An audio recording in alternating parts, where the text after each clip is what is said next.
discutir aí esse tema das relações laborais. E me permito fazer uma abordagem um pouquinho diferente feita pelo deputado, porque eu queria discutir essa questão que coloquei aí no painel, né?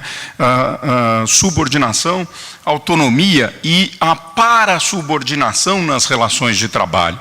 Eu acho que, diante dessa situação que hoje o Brasil vive, e a necessidade de sair da crise, nós precisamos pensar em soluções para a crise. E uma delas é exatamente a modificação das relações laborais, como bem colocou o Dr. Laércio Consentino da TOTS, né? Quer dizer, pensar em outras condições laborais e como o Brasil poderia lidar com esses assuntos. Então, eu queria fazer uma apresentação onde a gente fale aqui sobre a questão da globalização da economia e da contínua alteração das relações de trabalho. Quer dizer, as inovações tecnológicas resultam em diversas formas de reestruturação produtiva, com o surgimento de novas profissões e o desaparecimento de outras. Isso é comum no mundo todo. O direito do trabalho, ele foi concebido no Brasil para regular uma modalidade de relação jurídica, o emprego, a relação de emprego do trabalhador registrado de acordo com a CLT.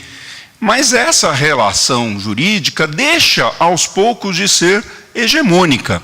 Quer dizer, o critério fundamental utilizado na CLT para a construção de todo o sistema de proteção social ao trabalhador foi o da subordinação jurídica. Quer dizer, a subordinação é vista como o elemento indispensável para a configuração da relação de emprego. Ora, há então que se pensar sobre as falhas de um sistema de proteção social que não alcança parcela significativa do mercado de trabalho. Ora, afinal de contas, o direito do trabalho deve proteger apenas os empregados? Será que não seria o caso de repensar o âmbito de aplicação do direito do trabalho, não no sentido de subtrair direitos dos empregados, mas sim de formalizar a relação jurídica de outros tipos de trabalhadores? Como disse o Dr. Sérgio Galindo, são apenas no setor aqui de TI, mais de 1.500.000 trabalhadores altamente especializados e que poderiam ter alguma outra modalidade de proteção pelo direito do trabalho que não fosse a do emprego. Ora, é preciso, então, buscar mecanismos para superar uma dicotomia hoje existente no direito brasileiro entre trabalho autônomo e trabalho subordinado.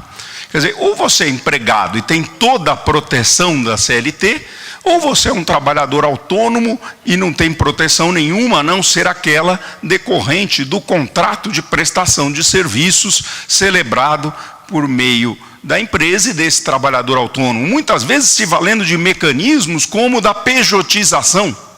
Quer dizer, um trabalhador precisa montar uma empresa para poder prestar serviços a outrem na forma de uma pessoa jurídica. Ora, a ideia que eu procuro defender aqui é de construção de um modelo tricotômico. O que significaria isso? Nós pensarmos em 3 formas distintas de prestação de serviços: autonomia, subordinação e parasubordinação. Quer dizer, o direito do trabalho regulando todas as formas ou alternativas de trabalho e renda que sejam compatíveis com a dignidade humana. Quando se fala em autonomia, nós estamos falando na capacidade de se autogovernar, no direito de reger-se segundo leis próprias, na faculdade que alguém tem de traçar as normas da sua própria conduta, sem se sujeitar a imposições de ordem estranha de terceiros. Então, muitas vezes, nas relações de trabalho, nós encontramos essa situação de alguém que exerce o trabalho formalmente como autônomo, mas depois vai lá à Justiça do Trabalho reivindicar o reconhecimento da relação de emprego, dizendo que, na verdade, ele não tinha essa capacidade de se autogovernar.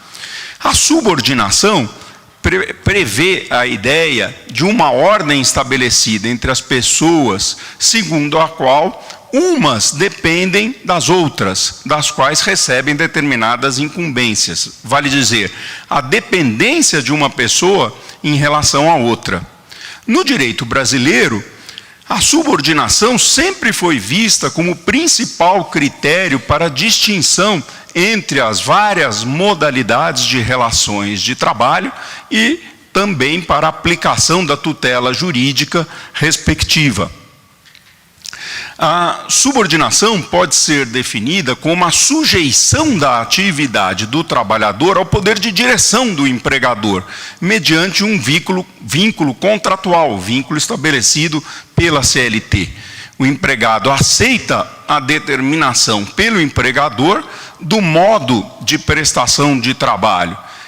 Dessa maneira, ele se sujeita ao controle da sua atividade produtiva e se sujeita também a eventuais punições disciplinares. Quer dizer, de um lado da moeda está a subordinação, do outro lado está o poder de direção do empregador, que se manifesta pela organização do trabalho do trabalhador, pelo exercício do controle da fiscalização desse trabalho e pela eventual aplicação do poder disciplinar, de tal modo que a subordinação é um conceito jurídico.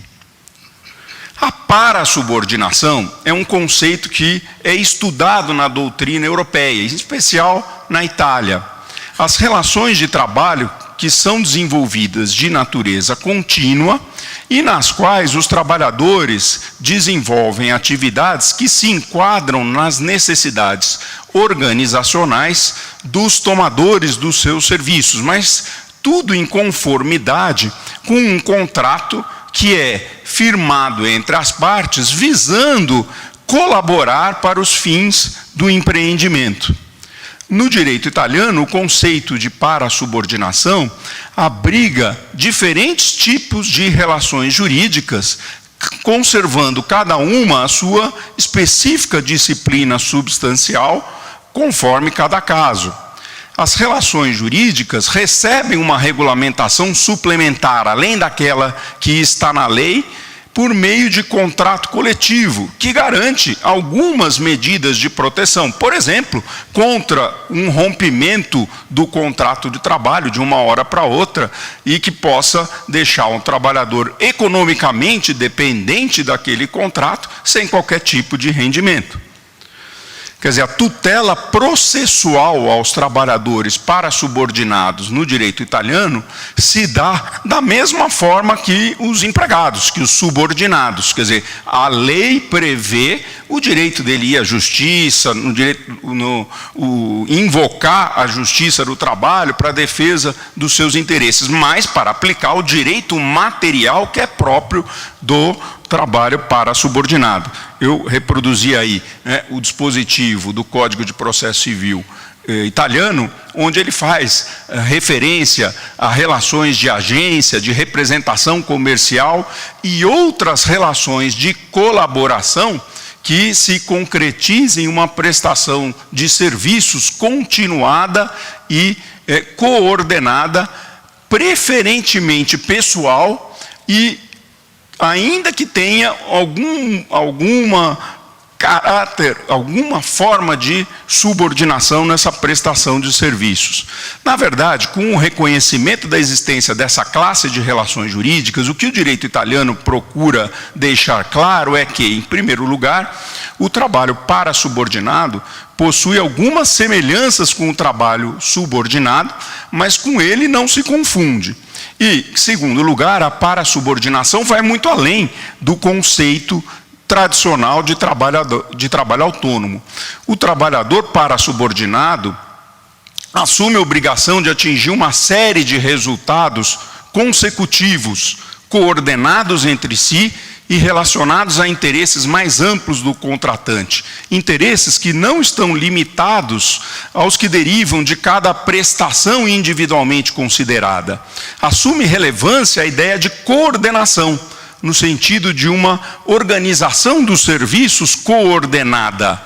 A atividade de colaboração do trabalhador num contrato para-subordinado tem esse objetivo de atingir essa série de resultados, de tal maneira que há uma diferenciação tanto da subordinação quanto da autonomia. A coordenação no sentido de ordenar juntos. Ambas as partes possuem medidas a propor para alcançar o objetivo comum.